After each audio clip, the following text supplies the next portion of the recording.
പാർട്ടിക്ക് വേണ്ടി വോട്ട് ചെയ്യുന്നവരും വ്യക്തിക്ക് വേണ്ടി വോട്ട് ചെയ്യുന്നവരുമുണ്ട്. എന്നാൽ പാർട്ടിയോടോ വ്യക്തിയോടോ യാതൊരു താല്പര്യമില്ലെങ്കിൽ നമുക്ക് വോട്ട് രേഖപ്പെടുത്താനുള്ള മാർഗമാണ് നോട്ട. നോട്ടയ്ക്ക് ഒരു വോട്ടെന്ന് പറഞ്ഞ് ആരും വരാറില്ല. പല സാഹചര്യങ്ങളിലും സ്ഥാനാർത്ഥികൾ വോട്ട് നേടി നോട്ട ജയിച്ച ചരിത്രവും ഉണ്ടായിട്ടുണ്ട്. എന്നാൽ ഇനി മുതൽ നോട്ട ഇല്ല എന്നതാണ് സത്യം. ആ നോട്ടയെ തിരഞ്ഞെടുപ്പ് കമ്മീഷൻ അങ്ങ് എടുത്തു കളഞ്ഞു. ഇനി മുതൽ നോട്ടയ്ക്ക് വോട്ടില്ല, പകരം എൻഡ് ബട്ടൺ ആയിരിക്കും ഉണ്ടാവുക. ബാലറ്റിൽ നോട്ട എന്ന ഓപ്ഷൻ ഉണ്ടാവില്ല. പകരം ഗ്രാമ, ബ്ലോക്ക്, ജില്ലാ പഞ്ചായത്ത് സ്ഥാനാർത്ഥികളിൽ ആർക്കും വോട്ട് ചെയ്യാൻ താല്പര്യമില്ല എങ്കിൽ എൻഡ് ബട്ടൺ അമർത്തി മടങ്ങാം. ജില്ലാ പഞ്ചായത്തിലേക്കുള്ള ബാലറ്റിന്റെ അവസാനമാണ് എൻഡ് ബട്ടൺ എന്നുള്ളത്. ഇഷ്ടമുള്ള ഒരു സ്ഥാനാർത്ഥിക്ക് മാത്രം വോട്ട് ചെയ്ത ശേഷം എൻഡ് ബട്ടൺ അമർത്താനും അവസരമുണ്ട്. ഉദാഹരണത്തിന് ഗ്രാമപഞ്ചായത്തിലേക്കുള്ള സ്ഥാനാർത്ഥികൾക്ക് മാത്രം വോട്ട് ചെയ്ത ബ്ലോക്ക്, ജില്ലാ പഞ്ചായത്തുകളിലേക്കുള്ള സ്ഥാനാർത്ഥികളെ ഒഴിവാക്കി എൻഡ് ബട്ടൺ അമർത്തി മടങ്ങാം.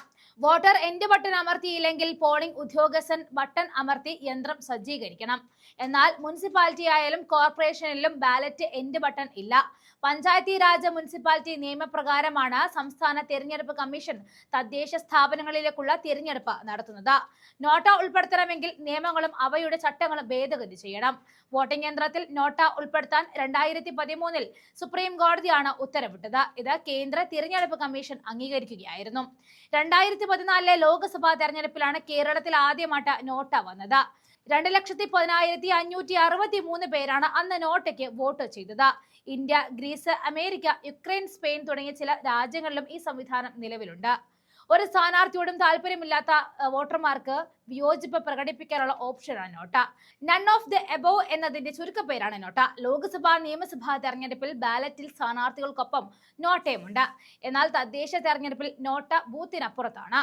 നോട്ട ഇനിയില്ല എന്ന് പറയുമ്പോൾ എൻഡ് കുത്തിയാൽ എൻഡിഎക്ക് വോട്ട് പോകുമോ എന്ന സോഷ്യൽ മീഡിയ കമന്റുകളും ഇപ്പോൾ വരുന്നുണ്ട്. പറയാൻ പറ്റില്ല.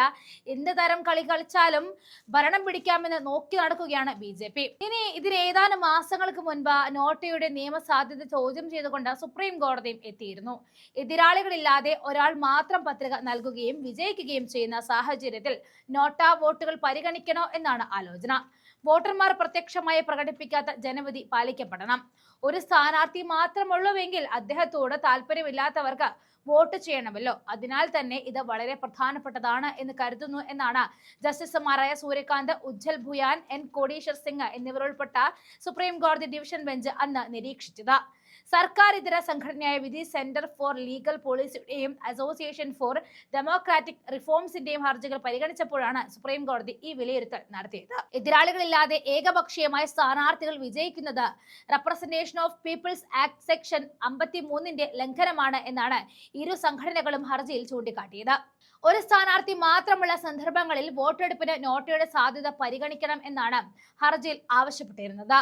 നിലവിൽ എല്ലാ വോട്ടെടുപ്പിലും നോട്ടയുണ്ടെങ്കിലും ഈ വോട്ടുകൾക്ക് സാധ്യതയില്ല. എന്നാൽ ജയപരാജയങ്ങളെ പരോക്ഷമായി നോട്ട സ്വാധീനിക്കാറുമുണ്ട്. 2013 നോട്ട അംഗീകരിക്കപ്പെട്ട ശേഷം നടന്ന തെരഞ്ഞെടുപ്പുകളിൽ എതിരില്ലാതെ സ്ഥാനാർത്ഥികൾ തെരഞ്ഞെടുക്കപ്പെട്ട സന്ദർഭങ്ങളിൽ വോട്ട് ചെയ്യാനുള്ള അവകാശം നിഷേധിക്കുന്നു എന്നാണ് ഹർജിയിൽ ചൂണ്ടിക്കാട്ടിയത്. രാജ്യത്ത് 1989 ശേഷം നടന്ന ലോക്സഭാ തെരഞ്ഞെടുപ്പുകളിൽ എതിരില്ലാതെ ജയം സ്വന്തമാക്കിയവരുടെ എണ്ണം കുറവാണ്. എന്നാൽ പല നിയമസഭാ തെരഞ്ഞെടുപ്പുകളിലും തദ്ദേശ തെരഞ്ഞെടുപ്പുകളിലും ഈ നിലയിൽ വോട്ടെടുപ്പ് നടക്കാതെ സ്ഥാനാർത്ഥികൾ ജയിച്ച സന്ദർഭങ്ങൾ നിരവധിയാണ്.